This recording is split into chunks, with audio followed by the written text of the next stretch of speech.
2 of Sailing Inland Seas.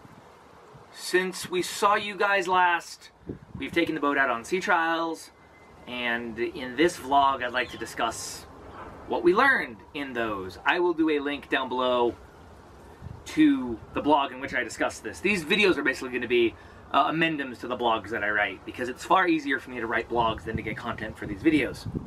So, for the time being, these are just going to be kind of a wrap-up of everything that I say in the blogs and all of the stuff that I want to say when I'm writing, but sometimes have to leave out for brevity and just general trying to keep a blog flowing. In a vlog, I'm allowed to ramble, so we're gonna talk about that a little bit. So, on Sunday, because Saturday was not very good weather, we went down to Big Arm State Park, which is primarily where I sail out of. We took the boat and we went sailing. It was a lot of fun. We learned a lot, and I would like to touch on some of the things that we learned. The biggest thing about this boat, and it really makes me happy because I was originally going to build it and I ended up buying it, is this boat is incredibly stable. Very, very important. You have to understand, for the last 5 years or so, I've been sailing a Lido 14, which, while a very, very good, very wide, very stable boat, it has nothing on the stability of this boat. The first time that I stepped in, I stepped on one of the side lockers, and the boat barely moved. It was lovely. It reminded me a lot of the first big boat that I ever actually remember sailing on, which was a Caledonia yawl at the first annual, no longer annual, the first annual Center for Wooden Boats Home-Built Boat Show in Seattle, Washington. Actually, that's the topic of my first ever blog, was going out and doing that. But I remember sailing in that boat and feeling the stability and thinking, man, this is what a boat is supposed to feel like. And it really did. And this boat echoes that in so many ways. It's really cool. You've definitely got a little bit of weight on it, and you definitely, it sounds like something's going on. A little bit of weight on it, and this feels really, really good. Second thing that I'd like to touch on is this boat as a cat boat. In the last couple of weeks, I've been reading a lot of books on cat boats. I want to give you these two, Cat Boat Summers, and then also Buckrammer Tales, the sequel to it by Johnny Conway. When it comes to sailing in cat boats and the type of sailing I want to do, both of these books capture exactly what my plans are with this boat. If you've not read these, I highly suggest them. They're available on Amazon Prime, available from the Cat Boat Association. These are just amazing books. I also picked up the Cat Boat book, and you'll notice that there's this. That actually is my, that's actually my bookmark for this. I don't know how well you'll be able to see that. Probably not very well. It's a Beetle Cat. First cat boat that I ever really... That's slightly alarming, actually. The first cat boat that I ever really sailed. And it was amazing. And so, cat boat book. And then also, I just recently picked up The Competitive Cat. This is by Bill Welch. And this is all about sailing competitively small cat boats. Lots of really good information. Some of it isn't necessary along my lines, but since I plan on racing this boat all next summer in our dinghy races at the yacht club, I figured I should check that out. So in reading these, I began to understand a little bit more about what makes a cat boat, how cat boats handle, and things like that, at least from a I'm going to read a book perspective. And with only one sail under my belt in this particular boat, and one other sail in a cat boat, being the Beetle Cat 2 years ago, here are my initial observations on this boat and how it behaves as a cat boat.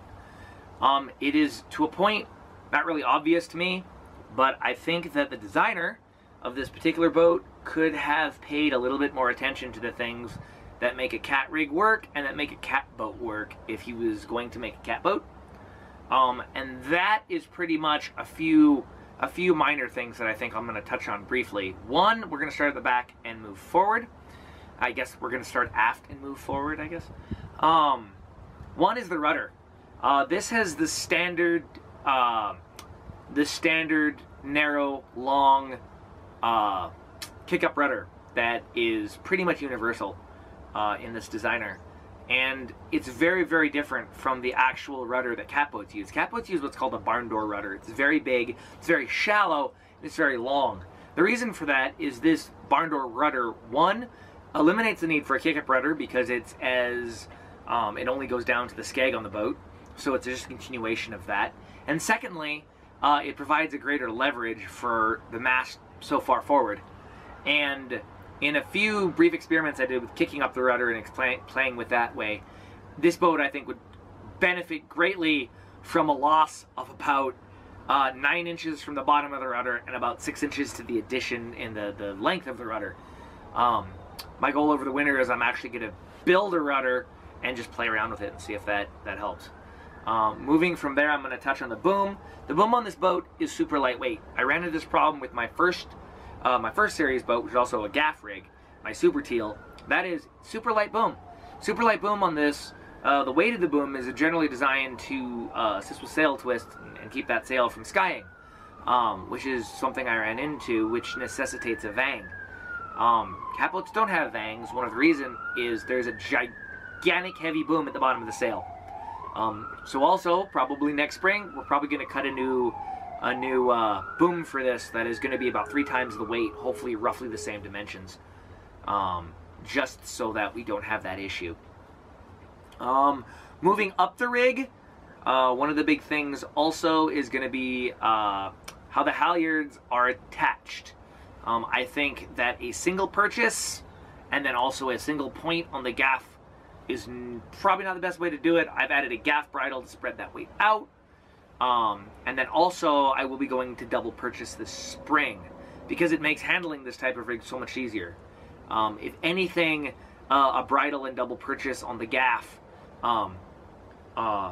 would make a lot of sense, if not on the throat itself. So those are some things that I think would benefit this boat greatly. We're going to play around with that just for ease of handling and simply because this, inspired by a cat boat, could go a little bit further, and I think it's going to make the boat perform better. I mentioned in my blog what the weather was. It was 5 to gusting to 15 at the first half of the sail. Last part of the sail, it was a steady 8. Boat handled beautifully. It was really, really good, actually. I am extremely pleased with how this boat handled. I love the comfort. She fell asleep in her cabin here, which is exactly why we got the boat in the first place, to give her the ability to do that, and it passed with flying colors. I never felt out of control. I never felt like things were becoming, you know, beyond the realm of what I wanted to do. I would not have wanted to be in the Lido in those conditions. It would have been no fun. Although it wasn't necessarily, it was entertaining in this boat. It had a completely different feeling to it, and it was lovely.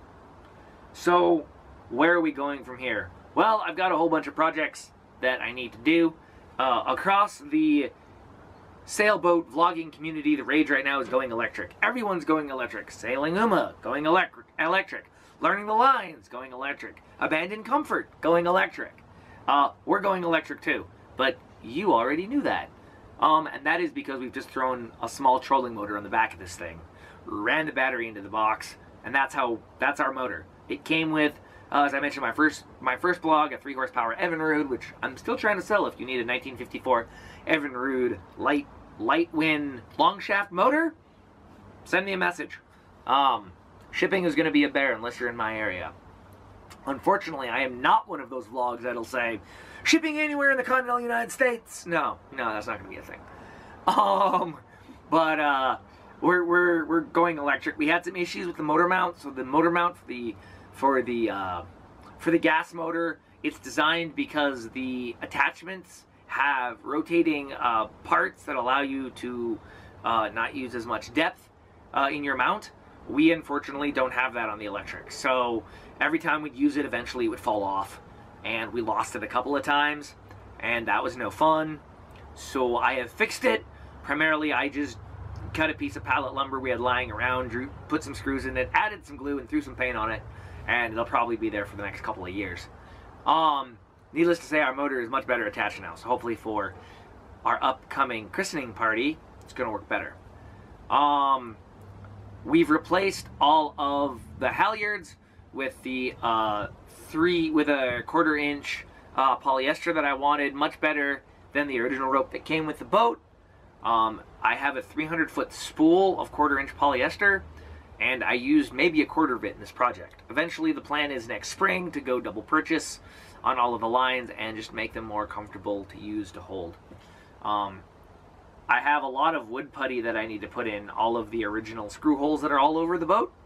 That's going to be a project as well, and we're probably going to make our own cushions in here. I was going to have it professionally done from a friend of mine, but after thinking about it, at least in the interim, I think we're just going to do it ourselves. There's a nice couple.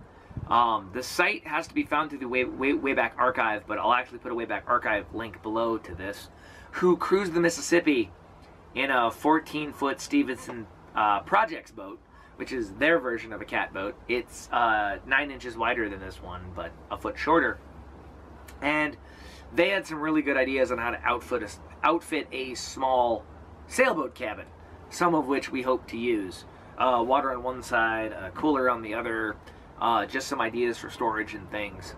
We're gonna try to use some of that. Part of that was they used a 2-inch memory foam mattress topper for their cabin floor, and that no additional thing was needed. I think that's what we're gonna do. I think we're just gonna probably put it into 1 piece, maybe 2 pieces, and just lay it down. We can order one on Amazon Prime. It's under $100. Lay it down. We have the skills to make a beautiful cover for it. Do that, and then we'll see how it goes from there. At that point, if that's what we want, then we can have a professional do it, I think is what we're going to do. So do it yourself. I think that's going to work really, really well. Other kind of long-term springish projects that we're looking at are port lights, which are in fact inspection hatches. They're installed so you open them from the outside, which is great, except that you can't open them from the inside. So we're going to go through, take them out, probably order new ones, turn them around, put screens on the outside that have it set so you can do them from the inside.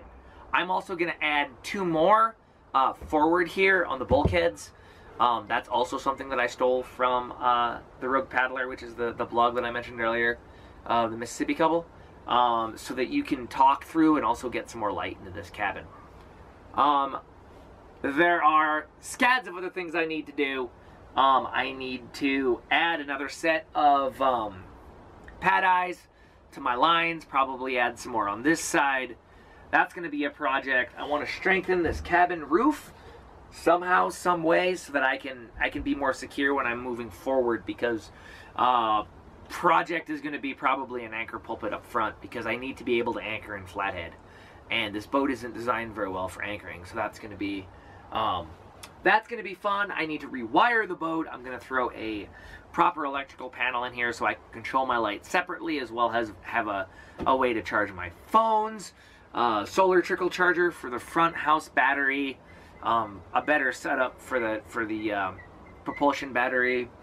Lots to do, lots to do. But the thing is I'm beginning to notice I don't have the same amount of projects that a lot of my sailing vlogs do, because there are things that this boat is missing. This boat doesn't have a bilge. If there's water at my feet, it's because there's water on the inside of the boat. I'm going to know it pretty well.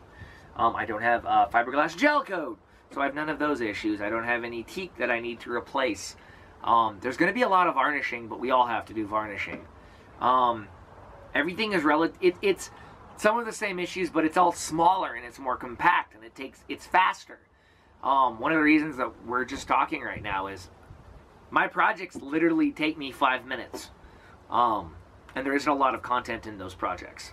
So that's why I've decided I'm going to do a lot of blogging. My vlogging is going to be an amendment to that. So anyway, that pretty much covers where we are now. We've got a sailing set up on the 6th of this next month. 6th of October, we hope to do our christening party, which is we're going to go out to Finley Point State Park, give out sailboat rides to all my friends. And then the weekend after that, a friend and I have a crazy plan to go sail to Cedar Island, spend the night, and come back. Not sure how that's going to work yet. may not happen at all. Right now, it's Wednesday right now. Thursday and Friday, they're saying 2 to 4 foot seas on Flathead and gusting to 30 miles an hour. So, yeah, small boat sailing season in Montana is coming to a close right quick, but I plan on trying to sail in October at least once. And then, you'll probably get to see how we decide to winterize this boat. So, that'll be a project. In the meantime, as always, I will throw a link to the blog below, which is where you can primarily find out what we're up to, as well as a link to our coffee page. You want to give us a cup of coffee while we do this, you want to help us get gas money to go sailing, by all means do. Don't have to, but it's certainly appreciated and it helps. So until next time, I'm James, and that's Kat, and thank you for hanging out with us on the SV Cat Boat, and we'll see you next time.